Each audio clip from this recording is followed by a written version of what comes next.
A $200 million movie about the greatest entertainer who ever lived is about to hit theaters, and the Jackson family is at war over it. Janet Jackson reportedly trashed the film after a private family screening, ripping apart nearly every scene. Her brother Germaine fired back and told her she's just jealous. Their mother, Catherine, loved it. Even Janet's own boyfriend stood up at the end and said, "Now that's a movie." Janet was the only person in the room who hated it. And the reasons behind her reaction go way deeper than anyone's talking about. The film is called Michael. It's directed by Antoine Fuqua, written by John Logan, and produced with full cooperation from the Michael Jackson estate. The role of Michael is played by his real-life nephew, Jafar Jackson, Germaine's son, in his film debut. The cast includes Coleman Domingo as Joe Jackson, Nia Long, Miles Teller, and Laura Harrier. It premiered in Berlin on April 10, 2026, and hits U.S. theaters on April 24th. The movie covers Michael's life from the Jackson 5 era through his early solo career.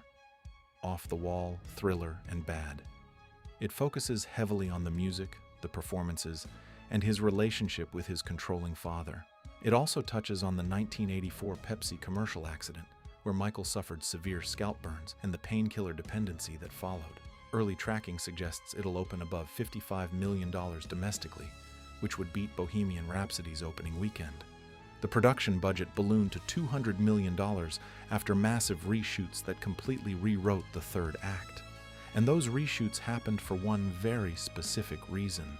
The original version of the film included a dramatization of the Jordan Chandler sexual abuse allegations against Michael. It was a major part of the third act, but during post-production, lawyers for the Jackson estate discovered a clause buried in the legal settlement with Chandler.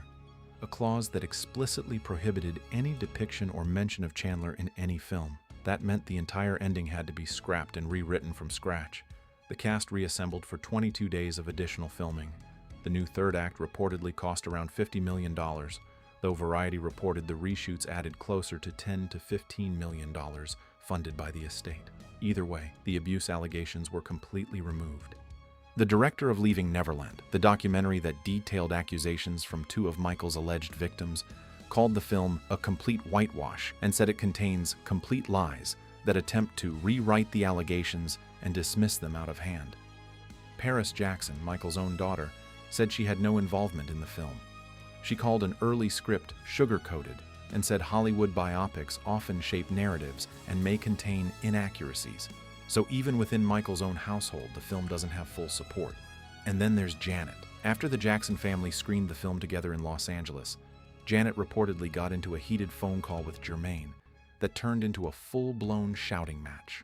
According to TMZ, Janet was highly critical of the movie, ripping apart the acting, the makeup, and in nearly every scene.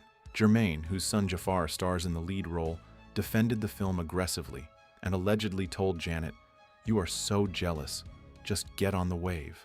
TMZ's source went even further. Janet's always been insanely jealous of Michael, and her career is in the toilet.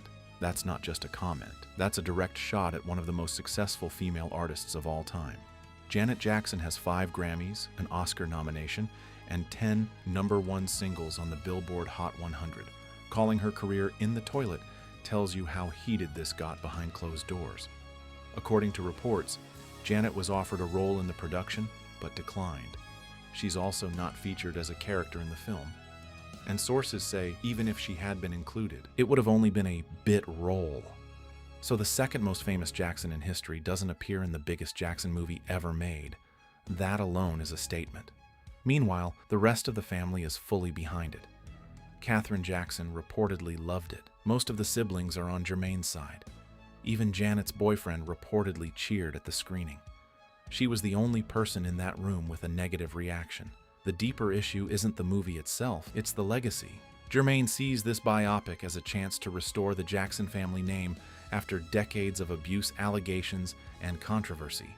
He wants the world to remember Michael as the king of pop, not the tabloid headlines. Janet, apparently, doesn't want to participate in something she sees as incomplete. A version of her brother's story that erases the uncomfortable parts and puts a shine on everything else.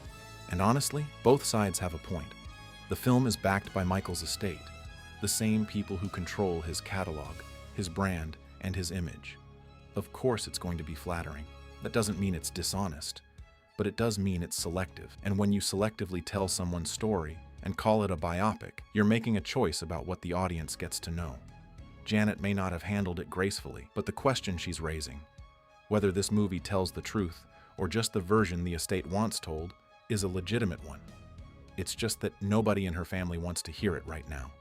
Michael arrives in theaters April 24th. It's projected to be one of the biggest biopics ever made. But behind the scenes, the Jackson family is more divided than ever. Janet's out. Paris called it sugar-coated. The abuse allegations have been completely erased. And the man playing Michael is the son of the brother who's fighting Janet the hardest. This isn't just a movie. It's a family war disguised as a tribute. Subscribe, because when this film drops, the fallout is going to be massive.